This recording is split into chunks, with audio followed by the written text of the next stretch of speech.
Hey, it's Inve. Today I've got a super basic build guide that will go over the concepts you should keep in mind while building an AC for both PvE and PvP.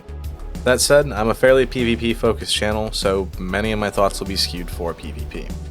Before we get into it, please sub and comment and all that stuff. I like seeing numbers go up. The largest issue with new player mindsets is that their first question is, what's the good stuff? Well, this sounds like a great question coming from another genre of game like an FPS or an RPG. In Armored Core, this question will have anyone trying to help you with your build asking you 100 more questions.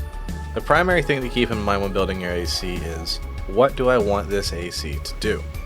What is good and what is bad will change heavily depending on your answer to that question. Building without a playstyle in mind will lead to ACs that are okay at some things, but not especially good at any one thing. If you're super new, a few of the most common styles of play are backpedalers. ACs of this archetype will try to remain at range and use their higher health totals to force players with less health to aggress into higher damage long-range weapons, since whoever has more AP at the end of the match wins. CQC. CQC builds are, as the name implies, specialized for close quarters combat. These builds are usually lightweight and try to stay outside of enemy lock-on while doing consistent damage. Jousters. Missile Jousters play extremely fast builds and use their momentum to accelerate missiles into opponents. This style of build is very strong but requires you to be a competent pilot.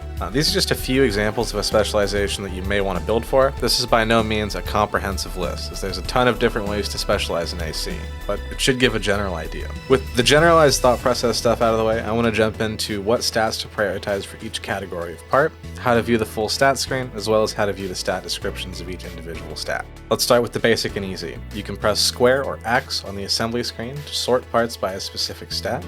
You can press triangle or Y twice to view the full stat screen, and you can hit the select button to show the help stat for each part. The help text in the full stats page will help a lot, as the stats in the preview screen don't paint an accurate picture of a part's performance. Those key points in mind, this section should be treated as a generalized set of tips, not something to be adhered to perfectly for every build. Legs is going to be our starting section. Legs are the biggest part of your build and will determine how your AC moves. The first part of this choice will be picking which type of leg you want to use of the four types. Bipeds, which are the basic leg type and have generally good stats and normal movement. Reverse joints, which have lower turn speed than quads and bipeds, generally have lower load limits but have a much higher jump and lower energy consumption. Quads, which are relatively grounded compared to the other two leg types we've talked about so far, but have very high turn speed and stability in exchange for very high energy drain. Quad legs only tap L2 once to jump when moving and boosting, unlike other legs which double tap to jump. Tanks are tanks. As an archetype, they are fairly self-explanatory, but in this game they have a unique bonus. Tanks are able to hold full-sized weapons in their hangars, effectively allowing them to bring 2 full loadouts worth of armed weapons into each engagement. Tanks also cannot mount main or back boosters, as those boosters are integrated into the tank's legs. Once you've selected your leg type from the above choices, it's time to take a look at the stats page. Your choice of legs will determine how much gear your AC can carry and is shown by the load stat. Your legs are the basis of the weight class of your AC as well, so if you want to make a close range and fast build, for example, it's good to pick light legs. In Armored Core 4 Answer, unlike Armored Core 6, you are limited in how fast you can turn by the turning ability of your legs. Turning ability is one of the most important stats in game. Being able to turn to face your enemy quickly is extremely important. Your quick turn is also affected by the turning ability stat, so more is always better. Lighter legs, in general, have more turning ability than heavier legs. If you're not sure what a quick turn is, please check out the video linked in the description on the basics of movement. Something to keep in mind when selecting legs is the stability stat, which governs whether or not you will stun yourself with large weapons, like grenade launchers and sniper cannons. Your legs will account for most of the stability on your build, so make sure that if you plan to use a weapon that can self-stun, you meet the total stability requirements. The breakpoints for patch 1.4 will be on screen now. Heads. For the most part, I tend to focus entirely on the camera functionality stat. This stat modifies your FCS's lock distance using the formula on screen. Higher number is better, so I personally tend to use the 047 head for its super high camera functionality stat. Most of my builds are mid-weight or heavier, so this is fine for me, but on lighter builds you may want to swap to a lighter head, or find a head that has a bias towards stability if you need to fire heavier back-mounted weapons like sniper cannons. Core. I personally select core parts for their defensive stats, and in general tend to pick cores that have high defenses relative to their weight. A great example of this is the white glint core, however it is very challenging to use because it cannot mount flares. Flares are very important if you can't dodge missiles, which is a skill that takes some time to learn. Some other great cores with high defensive stats relative to their weight are Akazar and Lancel cores, for different reasons. Akazar has great AP to weight ratios, but its other defensive stats are fairly low, while Lancel has great overall defensive stats and fairly average AP for its weight. Both of these cores allow you to mount flares. The choice is yours to sacrifice defenses or cut weight for a lighter, faster, and less durable core, but your choices aren't entirely linear in terms of defense ranges. Arms. Arms' most important stat in most cases is maneuverability. This stat governs how well your arms move to point at things in combat. If you're using energy weapons, you should also pick arms that have a high energy weapons skill. Energy weapons skill modifies the damage output of energy weapons and is a percentage-based modifier. For example, at 100 energy weapons skill, your energy weapons will do 100% damage. The 063 and 03 arms, which can be tuned to have an energy weapons skill of 100 and also have naturally high maneuverability, are a very frequent pick due to their versatility. If you're running hand snipers or rifles, maneuverability and aim precision are stats to pay attention to, as you'll be banking on making every shot count. However, this isn't something that should be stuck to like gospel. Our Gyros arms are a meta pick and go against almost everything listed here, but because of their fantastic defensive stats, they make up for many of their shortcomings in other areas. Weapon arms are a bit of a special case, but since they are arms, they should be mentioned here. Weapon arms are, as the name suggests, arms with weapons built into them. Weapon arms, or WAs for short, have the ability to aim 90 degrees up and down, making them very good choices in close quarters combat. One of the WAs most commonly used are the Alaka machine gun arms. FCSs, or Fire Control Systems. FCSs are a fairly complex subject. While these ones will cover almost every situation you'll get into during gameplay in a basic sense, some others may have a situational use. This list is to give you an idea of what to use, as these are generally considered best in slot parts. Hogire. It can handle basically any weapon combo to a functional degree and has good range. This will be your default pick if you don't know what to use, but keep in mind that its radar refresh rate is in the lower end, which can make tracking fast targets challenging. Judith. This FCS is best used when you have both missiles and guns in CQC. This is the FCS I use most of the time. In blue is best used when you're on an AC without missiles and is the FCS with the fastest lock time in the game. Akazar. Akazar is mostly used to reduce energy drain by ACs that specialize in dual-wielding primaries. Its high parallel processing stat makes it great for using two handheld weapons at once. 063 FCS.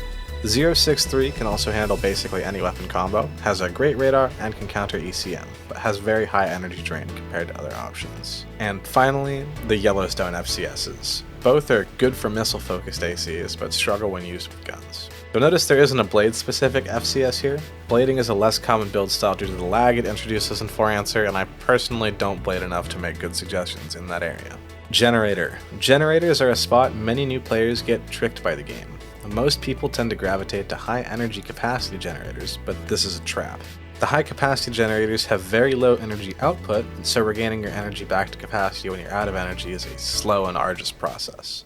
Generators also generally weigh quite a lot, so our selections are mostly down to EN output versus weight. To this end, there's one generator that stands above the rest, Sombrero, or Sombrero as it's frequently called. Most light and medium builds use Sombrero generator for its very high output and very low weight, and it's generally considered the best of the generators for new players. Even though the capacity is very low, the output is high enough that simply letting go of the boost button between quick boosts will have you at a net positive for energy. If you'd like to know more about energy management, I've got a full video on it linked down in the description. The other generators that are frequently used are Aliyah, which is the heaviest generator you should realistically use and offers incredible stats in all areas, output capacity and KP output, but is mostly used on heavier ACs. Linstant generator. Linstant is used on KP reliant builds, like defensive primal armor focused ACs and aggressive assault armor ACs. Its high K output is a great benefit since KP is the stat that governs your shield, or primal armor. This generator has a relatively low output compared to the other two generators, and so it's much harder to use. Lahire generator. Lahire is a middle ground between Linstant and Sombrero. It is a medium weight, medium energy output, medium KP output generator, and can be good for builds that have a lot of energy weapons and want to be defensive. Boosters. Up next, we'll be talking about boosters. Before we get into them, I'd like to go over how the quick boost duration stat works. The quick boost duration stat is effectively a multiplier for the stats you see on the screen. Each frame of quick boost will produce as much thrust and cost as much energy as shown on screen. So to get the total of how much energy a single quick boost will cost, you would multiply the EN cost by the duration. Because of this, some boosters that appear to have low energy costs may actually be significantly drainier than expected. Boosters also have significantly less variety in what's good than frame parts or weapons, so this section should be treated a bit like a menu at a buffet where you pick out the bits you want in order to best serve the kind of movement you want to dish out. Up first we have main boosters. Aaliyah main. Aaliyah main is a good starter option. It's pretty fast forward and pretty fast up, and doesn't cost too much energy to use. Virtue main. Virtue main is the gold standard of boosters when it comes to forward momentum. This booster is the fastest, but also the highest drain, so it may be kind of hard to use for newer players. It has relatively poor vertical thrust compared to other options. Judith main. Judith main is very slow forward, but has great vertical thrust. It also has very low energy drain, which makes it a favorite for backpedalers like me. Lahire main. Lahire main is a middle ground between Virtue and Aaliyah. It's faster forward than Aaliyah, but not as good as going up. Side boosters. Shadar side. Shadar side is the normal choice for most ACs. It's low drain and has a low quick boost reload timer, which makes it great for chain boosting. If you need a tutorial on how to chain boost, Hawk Brothers' great tutorial will be linked below in the description. Hollow Furnace side. Hollow Furnace is a high-powered side booster and is generally used for things with very low turning speeds like tanks and reverse joints. It's very drainy on account of its power. Ortega side. Ortega is the middle ground between Hollow Furnace and Shadar. It's less drainy than Hollow Furnace, but has more boost than Shadar. Latona side. Latona side is another viable side booster option which has longer quick boost duration than Shadar. It's slightly harder to chain with, but still a viable option, and has a little bit more thrust than Shadar. Back boosters. Latona back.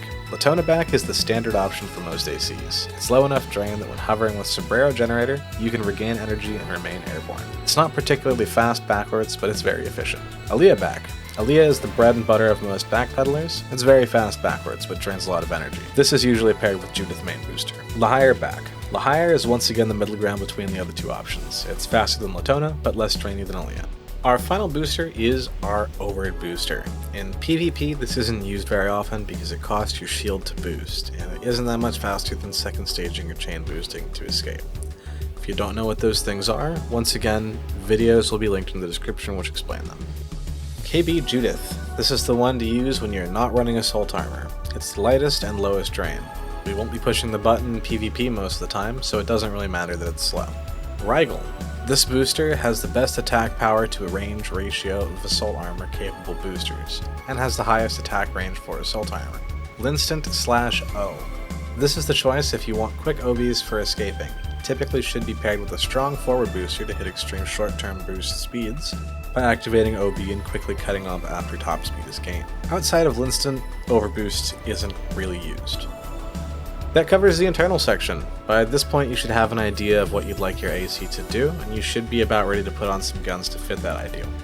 Before we jump into weapons though, there's a core concept to go over called cross-wielding. Cross-wielding is a technique that's very easy to achieve. Simply activate a back weapon and the opposite arm's hand weapon at the same time. Now this doesn't visually do anything special, but stats-wise it allows us to ignore the parallel processing stat on our FCS entirely, as that stat only takes effect when using two arm weapons at the same time. Some common cross-wields are machine gun on the hand and grenade launcher on the back, sniper rifle on the hand and sniper cannon on the back, or rifle on the hand and missiles on the back. These are by no means all of the options, just a general idea of some of the many options available to you. Weapons. If you're coming from Armored Core 6, the first thing to keep in mind is that energy weapons cost energy to fire.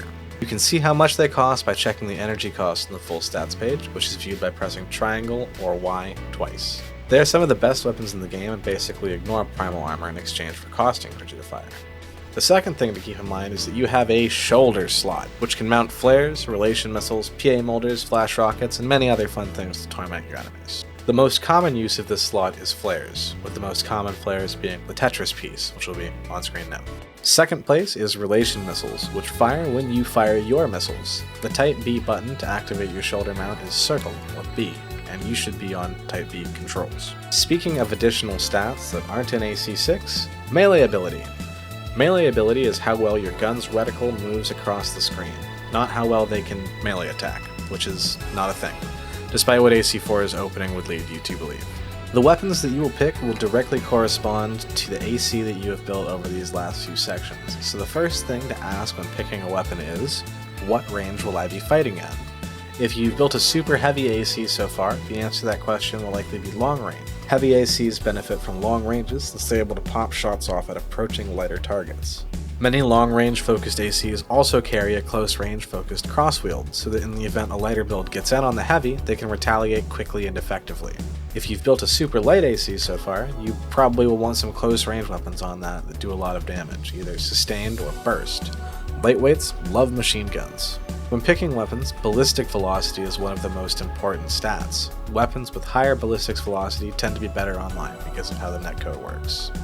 A few common good weapons are the Motor Cobra, the Mr. R102, the Sapla, the Travers, the ER0200, the Kamal, the 049 ANSC Sniper Cannon, and the 067 Red Laser.